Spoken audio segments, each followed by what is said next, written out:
Mediterranean diet and cardiovascular health, a nutritional approach to disease prevention. Hello guys, my name is Dani and I'll be talking about how the Mediterranean diet helps with the prevention of cardiovascular disease.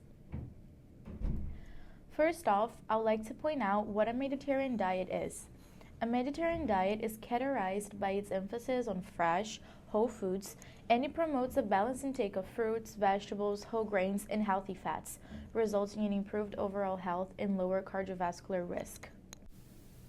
The fruits, vegetables, whole grains, and healthy fats that are key components of this type of diet are responsible for providing essential vitamins, minerals, and dietary fat, which are critical for maintaining a heart health and preventing diseases. So here, we have a list of foods that compose a Mediterranean diet. A huge variety of vegetables, fruits, grains, nuts, seeds, and legumes. In this picture, we can see a pyramid of the Mediterranean diet. There are several representations of pyramids for this diet, but in this one, we have whole grains, bread, beans, pasta, and nuts at the bottom, followed by fruits and vegetables, olive oil, fish, seafood, and it goes on. I would like to focus on a few components of this diet, and the first one I want to talk about is olive oil. Olive oil is high in monounsaturated fats and antioxidants. A regular consumption of olive oil is linked to lower cholesterol levels and reduced inflammation, promoting heart health. The monounsaturated fats make up a significant portion of olive oil, about 70 to 80%, and they play an important role in controlling cholesterol levels. In this picture, we can see some of the benefits of olive oil, such as reduction of inflammation, thrombosis, endothelial dysfunction, and oxidative levels of LDL. I will elaborate more on how the monounsaturated fats and antioxidants present in olive oil, for example, are crucial to promoting cardiovascular health later on in the presentation.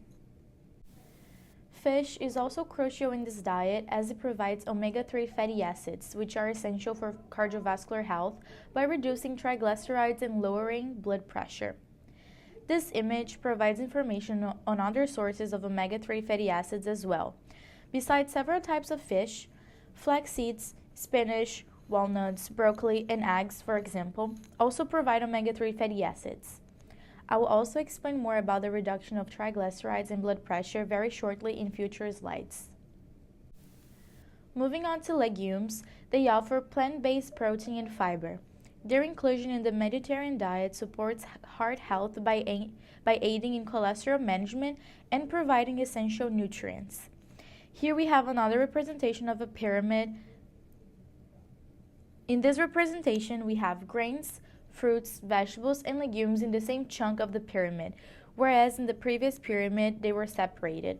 Again, there are many different representations of the Mediterranean diet in a pyramid form, but they all present similarities when it comes to whole grains, vegetables, and legumes being in the base of the pyramid, which means they're extremely important in this type of diet.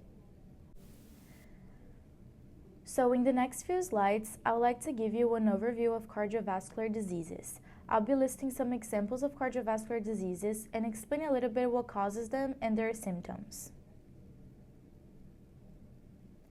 Cardiovascular diseases refers to a group of disorders of the heart and blood vessels. A few examples I included in the slide are coronary artery disease, heart failure, stroke, arrhythmia, peripheral artery disease, myocardial infarction, and hypertensive heart disease. The first cardiovascular disease I included here is coronary artery disease, which occurs when the coronary arteries, the vessels that supply blood to the heart, become narrowed or blocked, usually to a buildup of plaque. The plaque is a combination of fat, cholesterol, and other substances. Some of the key factors are high cholesterol, high blood pressure, smoking, diabetes, obesity, and sedentary lifestyle. The symptoms for coronary artery disease are chest pain, shortness of breath, fatigue, and heart attack. Moving on to heart failure, it occurs when the heart is unable to pump blood effectively to meet the body's needs. It can be due to a variety of conditions, including coronary artery disease, high blood pressure, or damage from a heart attack. Symptoms include shortness of breath, fatigue, fluid retention like swelling in legs, ankles, and abs, difficulty exercising, rapid or irregular heartbeat. Stroke or cerebral vascular disease occurs when there is a disruption in the blood flow to the brain, either due to a blood clot or ruptured blood vessels, leading to brain cell damage or death. Some risk factors are hypertension, high cholesterol, smoking, diabetes, atrial fibrillation, and genetics. Symptoms include sudden numbness or weakness, especially on one side of the body, confusion, trouble speaking or understanding speech, trouble seeing, loss of balance, or coordination. Arrhythmia is abnormal heart rhythms that occur when the electrical impulses controlling the heartbeat don't work correctly. They can be too fast, tachycardia, or too slow, bradycardia. Risk factors are heart disease, high blood pressure, smoking, alcohol use, stress, and sleep apnea. Symptoms include palpitations, dizziness, fainting, fatigue, shortness of breath. Peripheral artery disease occurs when the arteries that supply blood to the limbs become narrowed or blocked, often due to atherosclerosis. This reduces blood flow to the extremities. Some of the symptoms are leg pain when walking, coldness in the lower leg, wounds that do not heal, weakness in the legs. Risk factors can be high blood pressure, high cholesterol, smoking, diabetes, and obesity. Myocardial infarction or heart attack occurs when blood flow to a part of the heart muscle is blocked. Hypertensive heart disease refers to the damage caused to the heart by chronic high blood pressure.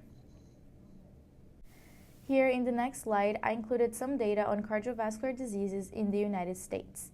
Heart disease is the leading cause of death for men, women, and people of most racial and ethnic groups. One person dies every 33 seconds from cardiovascular disease, and in 2022, 1 in every 5 deaths was due to cardiovascular disease.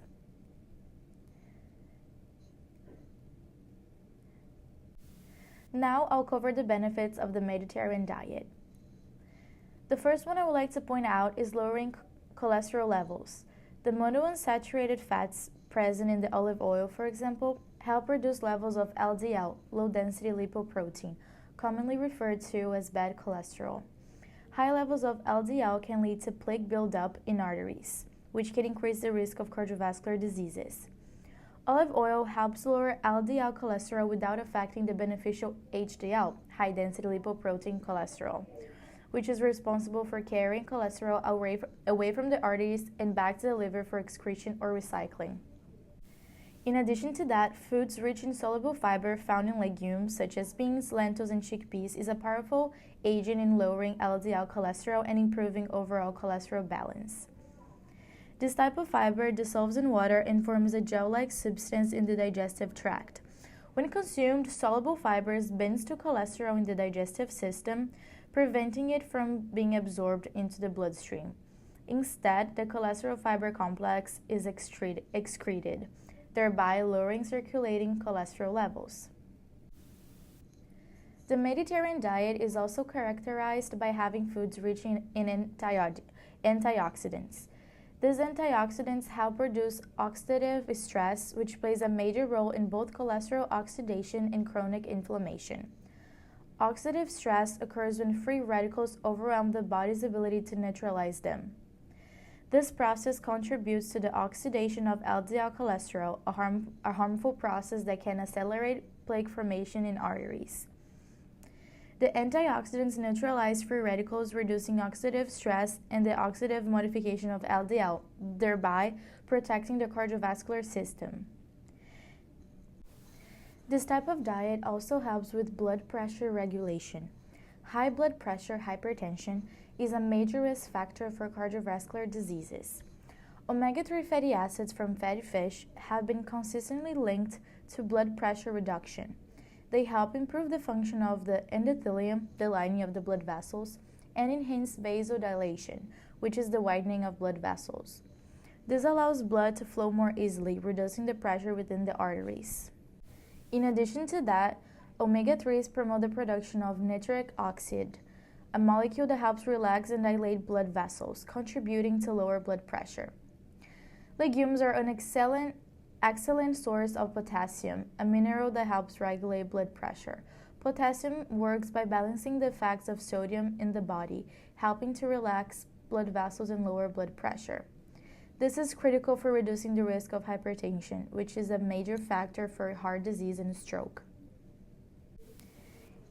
In addition to all that, omega-3 also helps lower triglyceride levels by influencing lipid metabolism in the liver. They reduce the liver's production of triglycerides and increase the clearance of triglycerides from the bloodstream. So now I'll be talking about 3 studies that link the Mediterranean diet with cardiovascular health. The first study aimed to evaluate the impact of 3 different dietary approaches on cardiovascular health in individuals at high risk for heart disease but without existing cardiovascular conditions. Participants were randomly assigned to one of 3 diet groups: a Mediterranean diet supplemented with extra virgin olive oil, a Mediterranean diet with mixed nuts, or a controlled diet focused on reducing dietary fat. The study found that both the Mediterranean diets led to a reduced incidence of major cardiovascular events, highlighting the protective benefits of these dietary patterns in high-risk individuals. The second study I included here aimed to analyze the effects of antioxidants in the Mediterranean diet on lipoprotein oxidation. A total of 372 high cardiovascular risk participants were assigned to either a low-fat diet or one of the 2 Mediterranean diet patterns.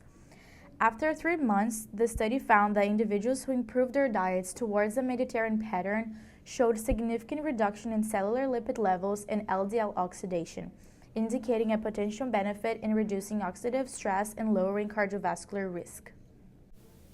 The third study was an observational animal study that aimed to test the hypothesis that cholesterol might suppress the beneficial effects of olive oil in atherosclerosis.